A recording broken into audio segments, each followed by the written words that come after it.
Welcome, Gene. Thank you for joining the My Charter Story podcast. Yeah, thank you for having me. I really appreciate it. Great. This is a new format of My Charter Story that focuses on opportunities presented to CFA charter holders, specifically as a result of their engagement with the CFA Society community. Let's start from the beginning. I understand that when you took your first CFA exam, you did not know anyone who had participated in the program. This is quite unusual. As a student, what were your initial career interests and what ultimately influenced you to pursue the CFA charter? Yeah, absolutely. Well, it's true. I didn't know anybody when I first took the exam, and part of it's just due to my sort of unusual background. So I attended to the U.S. Naval Academy where, I did electrical engineering and I was focused on becoming a submarine officer, which I did, through the nuclear power program and everything. But along the way, I really got bitten by, and it's kind of embarrassing, but probably a lot of people say this, kind of the Warren Buffett bug. I read some books about him and that whole thing sounded really interesting. And the idea of being some kind of a investment manager, like a value manager, that kind of thing, an active manager just really appealed to me, but I really knew nothing about how to achieve that. So I continued to learn what I could during my time in the Navy. And then I ended up getting out after about 5 years in the Navy. I did one submarine tour and then one tour ashore. And then after that, I really wanted to break into the industry and I couldn't figure out how to do it. It was kind of at a time when you could kind of see the high water mark. This was around 2007. So the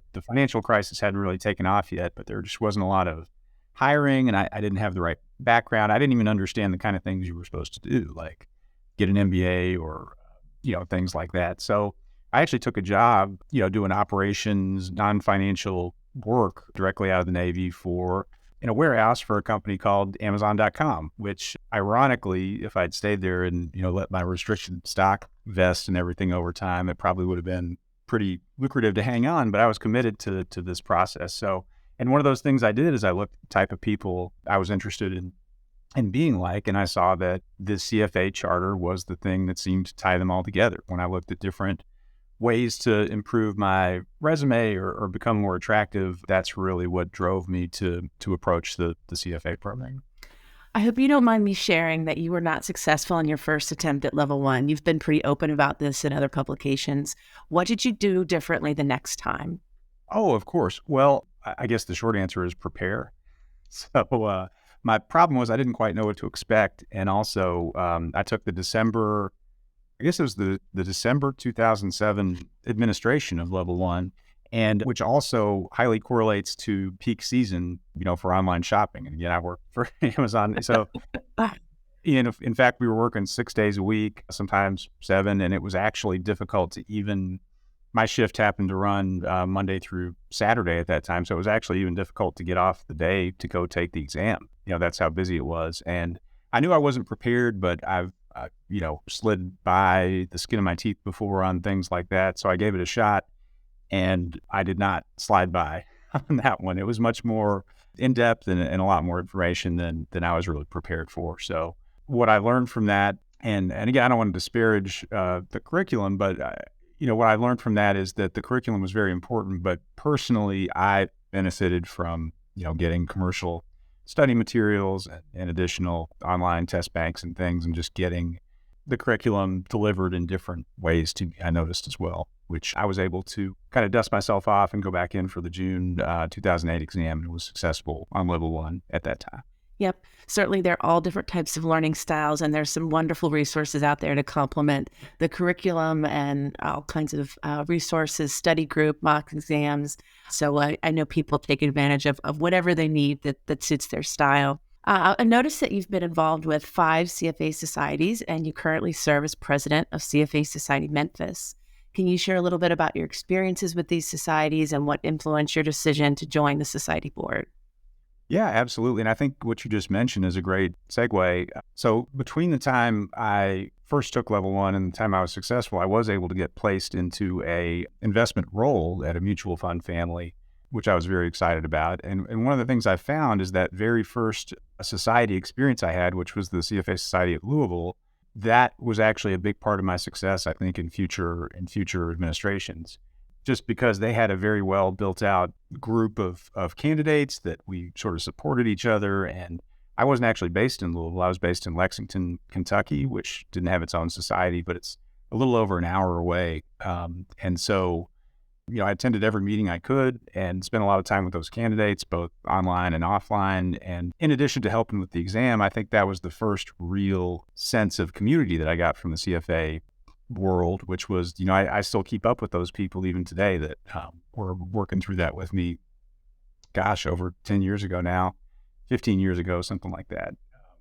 So to connect the dots on the 5 societies, at that time I mentioned I was in Lexington. So actually Louisville and Cincinnati are sort of equidistant from Lexington. So again, since my employer was covering the dues, I did join a second society simultaneously so that I could, at least if they had particularly compelling speakers or content or events, I could go up there and experience those as well. So that was a good experience as well. I still remember some of the things I saw there in Cincinnati. I saw Jeffrey Gunlock do a presentation, probably in 2014.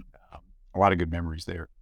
From there, after I was in Lexington, I relocated to Cleveland, Ohio, which was actually for a role that was not directly investment related, but it only lasted about a year. But I did affiliate with the CFA Society of Cleveland and attend meetings up there because, again, even though I was slightly removed from direct investment management work, I still greatly valued those experiences and the content and the community and all of the above. So, and it's funny because I almost took a job in Cleveland based on a connection I made in the society up there, although ultimately when that experience in Cleveland ran down, I did end up relocating to Memphis, Tennessee, which is my 4th society, which is the one that I've really spent the most time involved with. And as you mentioned, I came on the board a few years ago and have been active in the research challenge here and a number of other things. And as you mentioned, I have moved to the president's role at this time, and it's been definitely the society I've spent the most time with. And again, it's been instrumental to my connections here in Memphis. In fact, I moved to Memphis for a job that I actually met through. I did get an MBA eventually for executives on the process. And so I actually placed into that job based on that kind of networking. But after working in that role for about 4 years, again, I was approached by somebody in the CFA Society of Memphis who was looking at retirement and asked if I was interested in an investment role on the wealth management side, which is not something that I've been involved in before. But given my previous experience with mutual funds, hedge funds and things like that, I had some experience that they valued, and I was actually able to transition into the deputy/co-CIO role here at my current firm, which now, I am the sole chief investment officer, which again, I really have the CFA Society of Memphis to thank for that. And then also, just for the 5th one, just to close the loop, I spend a lot of time in Birmingham, Alabama, and in fact, my household is based there now, even though I work in Memphis. And again, sort of like my experience in Louisville and Cincinnati, just because I spend time in Birmingham, I went ahead and joined the CFA Society of Alabama as well, and do try to attend those meetings when I can. So that's my 5 societies, and it's been quite a whirlwind. I mean, it's been really right along with my career and my development as a person and a professional. I mean, the CFA universe has been right there with me the whole time, it feels like. Wow, you certainly moved around quite a bit and had a variety of roles, as you've mentioned. Has the CFA program helped prepare you for those various transitions? Oh, I would say definitely. As probably everybody knows, the CFA curriculum is very broad-based and gives you exposure to a lot of different worlds. And I think that I definitely relied on that experience. I mean, just for example, when I worked at the hedge fund here in Memphis, there was some international transactions that took place involving currency translation and hedging and things like that. And at least the way that I'm wired, it's not entirely self-evident to me how that stuff works. But I thought back to, and I know the curriculum's changed a lot, but I thought back to level 2 and the currency translation stuff and working with futures and forwards and stuff like that.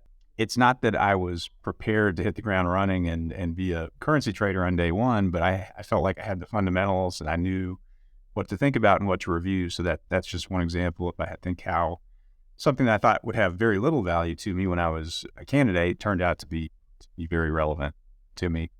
Switching gears a little bit, I noticed you've expressed interest in improving education in schools and prisons. What type of work are you doing in that space? Well, I've been not particularly active lately. We did do some volunteer work for a program here in Memphis that intercepts high-risk youth from the court system and attempts to help them through a process to prevent them from passing through the criminal justice system more Right. than once, if possible. But I mean, more broadly, to me, it seems like that the two things, and we'd start with education. When a lot of people look at young people, particularly millennials, or now it's Gen Z or whatever, and they say, well, are you prepared for the future, or are you ready to face these challenges? And really, it's not their responsibility, really, because it's only based on what they've been prepared with. And particularly in inner cities, the K through 12 education, I won't get into the details of what the problems might be, but I think there's no question that the outcomes that are being experienced are just really unfortunate in a lot of cases. And there's entire generations of people, particularly after the lockdowns of 2020, entire generations of students that are not prepared to be successful going forward. The stuff on prisons, again, I don't have, obviously, if you commit a crime serious enough to be incarcerated for a long period of time, that's something very grave. But I think it's unfortunate that many people have the attitude of locking people up and throwing away the key, because the way these people come out of these institutional environments, it seems like a great opportunity wasted that we could look at prisons really as more of a rehabilitation opportunity than a punishment, which of course it is a punishment, but there's just a great opportunity wasted there. And I think in both cases, the parallel for me is that in both cases, you're not really there by choice. And what I mean by that is, of course, if you commit a crime, that's your choice. But once you're institutionalized, just like if you're a second grader, you don't really have a lot of choices. And from there, really, it's more on the system to provide the best possible rehabilitation and outcome for both students and those incarcerated. Sounds like a very rewarding space to volunteer in. And certainly with all of your educational background, you're in a great position to provide that support. One last question for you. What advice would you have for young professionals considering a career in finance? Yeah, I get that question a lot. And what I would say is it's really hard to understand what you're up against until you have a chance to sit on this side of the table and post a job, for example, and get a deluge of resumes and actually have to look at a stack of resumes and pick through them and find people to interview and ultimately to hire. What I can say is, I think people don't understand that you really only do get a few seconds, I think, in most resume looks. It's not like there's some kind of scorecard where you get credit for this and that. And in fact, my firm is not a size where we have any kind of automated process, but I think it's hard to even get to that point of being considered if you don't have a lot of thought put into the way you're presenting yourself. And so what I would say is, if you could do anything to stand out, and in particular, if you're looking for an investment management type role, I would say anything you can do to stand out. I think a lot of people think that their course selection makes them stand out, or they could express interest, by saying, well, I want to work in investment management, or I really want to work in investment management. But the actual activities you undertake, and probably the best example is being a CFA level 1 candidate. When I see that, or if I see somebody has passed CFA level 1, that tells me that A, they're serious about it, B, they actually know something about it. And actually, the third thing, which is a very serious issue in this industry, is that you have to be ready to pass your regulatory exams. And so if I see that you're successful as a CFA level 1 candidate, that makes me feel like you're probably going to be able to pass your Series 65 or Series 7 or whatever that may be, and really hit the ground running. I guess if I had one piece of advice, it would be show, don't tell. Do things through demonstrated action that actually make you stand out. Well, that is great advice to wrap up this conversation. Thank you so much for joining us today on the My Charter Story podcast and sharing your experiences and what your interests and passions are. Appreciate you coming. Sure. Thank you very much. This was a great conversation. I appreciate it.